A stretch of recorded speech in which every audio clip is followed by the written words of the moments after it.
Chapter 2. The Pool of Tears.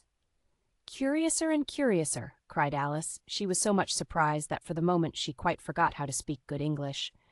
"Now I'm opening out like the largest telescope that ever was. Goodbye, feet!" For when she looked down at her feet, they seemed to be almost out of sight. They were getting so far off.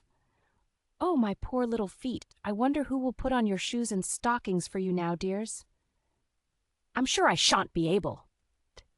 "I shall be a great deal too far off to trouble myself about you. You must manage the best way you can. But I must be kind to them," thought Alice, "or perhaps they won't walk the way I want to go. Let me see. I'll give them a new pair of boots every Christmas." And she went on planning to herself how she would manage it. "They must go by the carrier," she thought, "and how funny it'll seem, sending presents to one's own feet. And how odd the directions will look. Alice's right foot-esque hearthrug near the fender, with Alice's love. Oh dear, what nonsense I'm talking." Just then her head struck against the roof of the hall. In fact, she was now more than 9 feet high, and she at once took up the little golden key and hurried off to the garden door. Poor Alice! It was as much as she could do, lying down on one side to look through into the garden with one eye. But to get through was more hopeless than ever. She sat down and began to cry again. "You ought to be ashamed of yourself," said Alice. "A great girl like you," she might well say this, "to go on crying in this way. Stop this moment, I tell you." But she went on all the same, shedding gallons of tears, until there was a large pool all round her, about 4 inches deep and reaching half down the hall. After a time she heard a little pattering of feet in the distance, and she hastily dried her eyes to see what was coming. It was the White Rabbit returning, splendidly dressed, with a pair of white kid gloves in one hand and a large fan in the other. He came trotting along in a great hurry, muttering to himself as he came, "Oh, the Duchess! The Duchess! Oh, won't she be savage if I've kept her waiting?" Alice felt so desperate that she was ready to ask help of anyone. So, when the rabbit came near her, she began, in a low, timid voice, "If you please, sir." The rabbit started violently, dropped the white kid gloves and the fan, and scurried away into the darkness as hard as he could go. Alice took up the fan and gloves, and, as the hall was very hot, she kept fanning herself all the time she went on talking.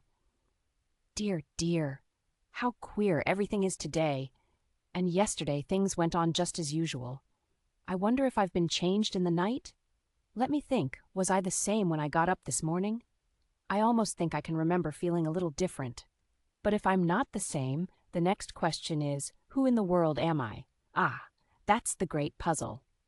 And she began thinking over all the children she knew that were of the same age as herself, to see if she could have been changed for any of them. "I'm sure I'm not Ada," she said, "for her hair goes in such long ringlets, and mine doesn't go in ringlets at all, and I'm sure I can't be Mabel, for I know all sorts of things, and she knows such a very little. Besides, she's she and I'm I, and oh dear, how puzzling it all is. I'll try if I know all the things I used to know. Let me see, 4 times 5 is 12, and 4 times 6 is 13, and 4 times 7 is I shall never get to 20 at that rate. However, the multiplication table doesn't signify. Let's try geography. London is the capital of Paris, and Paris is the capital of Rome. And Rome, no, that's all wrong, I'm certain. I must have been changed for Mabel. I'll try and say, how doth the little?" And she crossed her hands on her lap as if she were saying lessons and began to repeat it, but her voice sounded hoarse and strange, and the words did not come the same as they used to do. "How doth the little crocodile improve his shining tail, and pour the waters of the Nile on every golden scale? How cheerfully he seems to grin, how neatly spread his claws, and welcome little fishes in with gently smiling jaws." "I'm sure those are not the right words," said poor Alice, and her eyes filled with tears again as she went on.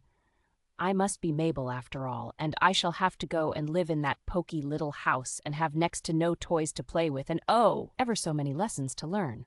No, I've made up my mind about it. If I'm Mabel, I'll stay down here. It'll be no use their putting their heads down and saying, 'Come up again, dear.' I shall only look up and say, 'Who am I then?' Tell me that first, and then, if I like being that person, I'll come up. If not, I'll stay down here till I'm somebody else. But oh dear," cried Alice, with a sudden burst of tears, I do wish they would put their heads down. I am so very tired of being all alone here." As she said this, she looked down at her hands and was surprised to see that she had put on one of the rabbit's little white kid gloves while she was talking. "How can I have done that?" she thought. "I must be growing small again." She got up and went to the table to measure herself by it, and found that, as nearly as she could guess, she was now about 2 feet high, and was going on shrinking rapidly.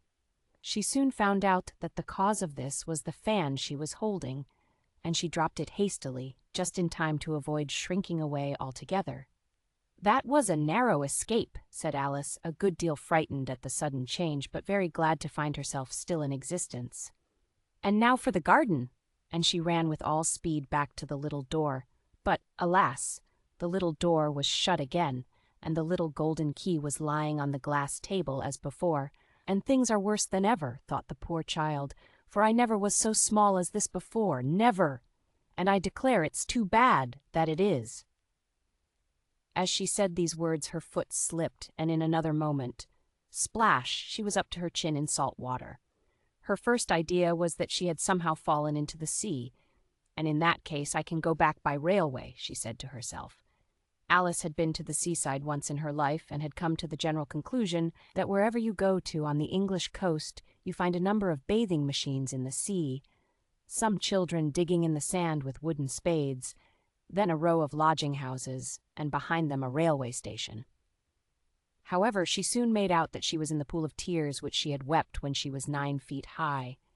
"I wish I hadn't cried so much," said Alice, as she swam about trying to find her way out. "I shall be punished for it now, I suppose, by being drowned in my own tears. That will be a queer thing, to be sure. However, everything is queer today." Just then she heard something splashing about in the pool a little way off, and she swam nearer to make out what it was. At first she thought it must be a walrus or hippopotamus, but then she remembered how small she was now, and she soon made out that it was only a mouse that had slipped in like herself. Would it be of any use now, thought Alice, to speak to this mouse? Everything is so out of the way down here that I should think very likely it can talk. At any rate, there's no harm in trying. So she began, "Oh, mouse, do you know the way out of this pool? I am very tired of swimming about here, oh mouse." Alice thought this must be the right way of speaking to a mouse. She had never done such a thing before, but she remembered having seen in her brother's Latin grammar, "A mouse, of a mouse, to a mouse, oh mouse." The mouse looked at her rather inquisitively, and seemed to her to wink with one of its little eyes, but it said nothing. "Perhaps it doesn't understand English," thought Alice. "I dare say it's a French mouse, come over with William the Conqueror." For with all her knowledge of history, Alice had no very clear notion how long ago anything had happened. So she began again, "Où est ma chatte?" which was the first sentence in her French lesson book. The mouse gave a sudden leap out of the water, and seemed to quiver all over with fright. "Oh, I beg your pardon," cried Alice hastily, afraid that she had hurt the poor animal's feelings. "I quite forgot you didn't like cats." "Not like cats," cried the mouse, in a shrill, passionate voice. "Would you like cats if you were me?" "Well, perhaps not," said Alice in a soothing tone. "Don't be angry about it. And yet I wish I could show you our cat Dinah. I think you'd take a fancy to cats if you could only see her.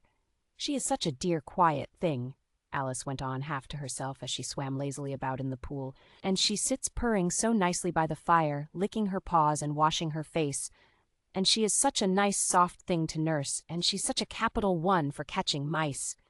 "Oh, I beg your pardon," cried Alice again, for this time the mouse was bristling all over, and she felt certain it must be really offended. "We won't talk about her any more if you'd rather not." "We indeed," cried the mouse, who was trembling down to the end of his tail. "As if I would talk on such a subject.